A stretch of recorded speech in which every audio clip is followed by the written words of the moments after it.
Car race వ్యవహారంలో కేటీఆర్ పై ACB case నమోదు చేసింది.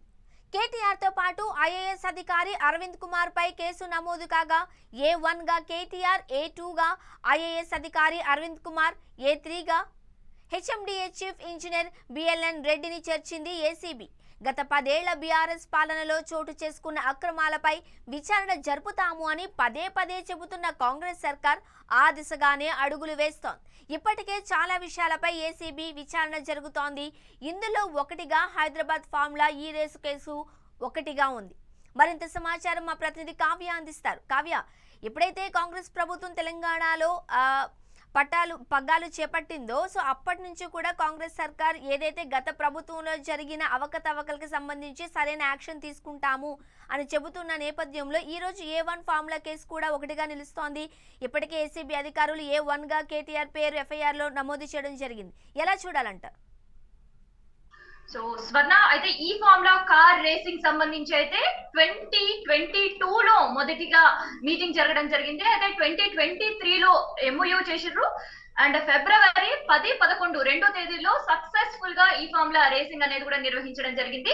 అయితే సక్సెస్ఫుల్ గా రేసింగ్ నిర్వహిస్తున్నామని అప్పటి ప్రభుత్వం ప్రకటన చేసింది. కాకపోతే ఎక్స్పెక్ట్ చేసినంత నిధులు రాకపోవడంతో అక్కడతో అది క్లోజ్ చేయాలని అనుకున్నారు. కాకపోతే మళ్ళీ సర్కారు వాళ్ళకి డబ్బులు ఇవ్వడం అండ్ నెక్స్ట్ ఇయర్ తమ ప్రభుత్వమే వస్తుంది కాబట్టి ఖచ్చితంగా మళ్ళీ ఫార్ములా ఈ రేసింగ్ నిర్వహించాలి అని నిర్వహించకంటే ముందే డబ్బులు ఇచ్చారు అనమాట.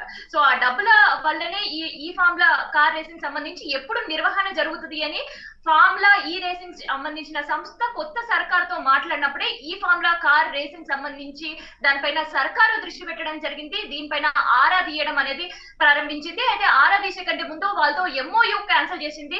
మళ్ళీ తెలంగాణ రాష్ట్రంలో ఈ ఫార్ములా రేసింగ్ మేము నిర్వహించము అని ఒక క్లియర్ కట్ ఇండికేషన్ ఈ ఫార్ములా రేసింగ్ కి సంబంధించిన సంస్థతో చెప్పడం జరిగింది. సో ఆ రోజు నుంచి ఆరా తీయడం ప్రారంభించింది. అయితే దీంట్లో ముఖ్యంగా ఉండే అరవింద్ కుమార్ కి పైన టార్గెట్ చేసింది. అండ్ ఎప్పుడైతే ఆయనతో మాట్లాడినప్పుడు వాళ్ళకి అర్థమైంది ఏంటంటే ఈ ఫార్ములా రేసింగ్ లో డబ్బులు చేతులు మారినాయి అనే సంగతి గ్రహించారు. దీంతో ఏసీబీ రంగంలోకి దిగడం జరిగింది. దాదాపు 2 నెలలుగా ఏసీబీ గ్రౌండ్ రియాలిటీస్ కి సంబంధించి కావచ్చు, స్టేట్మెంట్ రికార్డులు సంబంధించి కావచ్చు, ఇవన్నీ కూడా పూర్తి చేసింది. కానీ కేటీఆర్ మాజీ మంత్రి ఉండే అండ్ ఇప్పుడు ప్రజెంట్ ఎమ్మెల్యేగా ఉన్నాడు కాబట్టి అసలుకి కేసుని ఎట్లా లీడ్ చేయాలి, ఎలాంటి సెషన్స్ పెట్టాలి అండ్ అరెస్ట్ కి సంబంధించిన తర్జన భర్జన దాదాపు 20 రోజుల నుంచి కూడా నడుస్తూనే ఉంది తెలంగాణలో. దీనికి సంబంధించిన clear and clarity picture BRS party కూడా ఉంది. అందుకనే బీఆర్ఎస్ పార్టీ శ్రేణుల నుంచి కూడా మనకి శ్రేణులతో పాటు కేటీఆర్ కూడా క్లియర్ కట్ గా ప్రెస్ మీట్ పెట్టి మరి అరెస్ట్ చేస్తారా చేసుకోండి, ఏ క్షణాన మీరు నన్ను అరెస్ట్ చేసినా నేను వెనక్కి పోను, ఈ ఫార్ములా రేసింగ్ లో ఎటువంటి అవినీతి జరగలేదు అని చెప్పి కొన్ని సందర్భంలో ఫ్రస్ట్రేటెడ్ కూడా మాట్లాడిన సందర్భం మనం గుర్తు చేసుకోవచ్చు స్వర్ణ. సో వాటికి ఓవరాల్ గా చూస్తే మొత్తానికి ఇవాళ కేసులు నమోదు చేయడంతో పాటు పెట్టిన 4 సెక్షన్స్ కూడా నాన్ బెయిలబుల్. సో ఇది మనం గ్రహించాలి. ఈ పెట్టిన 4 కేసుల్లో కూడా డబ్బులు ఏదైతే చేతులు మారినే మనీ లాండరింగ్ సంబంధించి కావచ్చు, లేదంటే ప్రజాధనం దుర్వినియోగం చేసిండ్రు, అధికారంలో ఉండి ఒక అధికార పార్టీకి ఎమ్మెల్యేగా ఉండి ఒక మంత్రిగా ఉండి ప్రజాధనం దుర్వినియోగం చేసిర్రు అనే కేసులు పెట్టిరు. సో ఇందులో ప్రధానంగా మనకందరు కూడా మీకు కూడా తెలిసిందే ఇప్పటిదాకా A1 గా కేటీఆర్ పేరు చేర్చారు అండ్ A2 గా అరవింద్ కుమార్ ఉన్నారు. అయితే ఈ 4 సెక్షన్స్ మనం చూస్తుంటే 409, 102B and 13 clause 1A, 13 clause 2 CP sections కింద ఈ 4 కేసులు అయితే నమోదు చేశారు. సో దీనికి సంబంధించి ఒక పక్క బీఆర్ఎస్ పార్టీ కూడా గతంలోనే అంటే గడిచిన 10 రోజుల కింద వాళ్ళకి ముందే ఇండికేషన్స్ ఉన్నాయా లేదంటే దీనికి సంబంధించిన ప్రిపేర్ చేస్తున్నారో తెలియదు, లీగల్ టీమ్ తో మాత్రం మీటింగ్ అనేది ఏర్పాటు చేసుకున్నారు. కంటిన్యూగా లీగల్ టీమ్ తో సమావేశాలు అవుతున్నారు కూడా కేటీఆర్.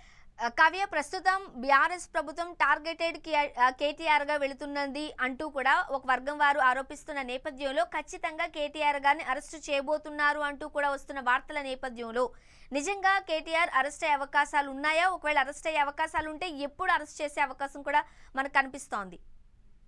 అయితే దీనికి సంబంధించి ఇప్పటికే మనకి తెలిసిందే గత 3-4 రోజులుగా కూడా గవర్నర్ ఆమోదం అనుమతి ఇవి రెండు కూడా ఇచ్చిందని, ఆ తర్వాత ఆ ఫైల్స్ అన్ని కూడా సెక్రటరియట్ వెళ్ళాయని, ఆ తర్వాత ఏసీబీ చేతికి వెళ్ళాయని. సో ఏ క్షణానైనా కూడా కేటీఆర్ ని అరెస్ట్ చేసే పరిస్థితులు అయితే కనిపిస్తున్నాయి. ఇన్ కేస్ అంటే గతంలో అంటే ఈ నాన్ బెయిలబుల్ సెక్షన్స్ పెట్టారు కాబట్టి అరెస్ట్ ఉంటుంది. ఇన్ కేస్ ఈ సెక్షన్ లో ఏదైనా మార్పు ఉండుంటే, ఆల్రెడీ సెక్షన్స్ పెట్టిరు, మార్పు ఉండుంటే మాత్రం ఏసీబీ విచారణ కోసం స్టేట్మెంట్ రికార్డ్ కోసం మాత్రమే కేటీఆర్ ని పిలిచేది. కానీ ఇప్పుడు ఈ పెట్టినవి కూడా నాన్ బెయిలబుల్ సెక్షన్సే కాబట్టి అరెస్ట్ ప్రొసీజర్ అనేది కూడా స్టార్ట్ చేసే పరిస్థితులు మనకు కనిపిస్తున్నాయి. సో ఏ క్షణానైనా కూడా కేటీఆర్ అరెస్ట్ మనం చూస్తాం. అయితే దీనికోసం ఇప్పటికే బీఆర్ఎస్ పార్టీ శ్రేణుల్లో కావచ్చు అండ్ లీగల్ టీమ్ మీటింగ్స్ కూడా ఏర్పాటు చేశారు.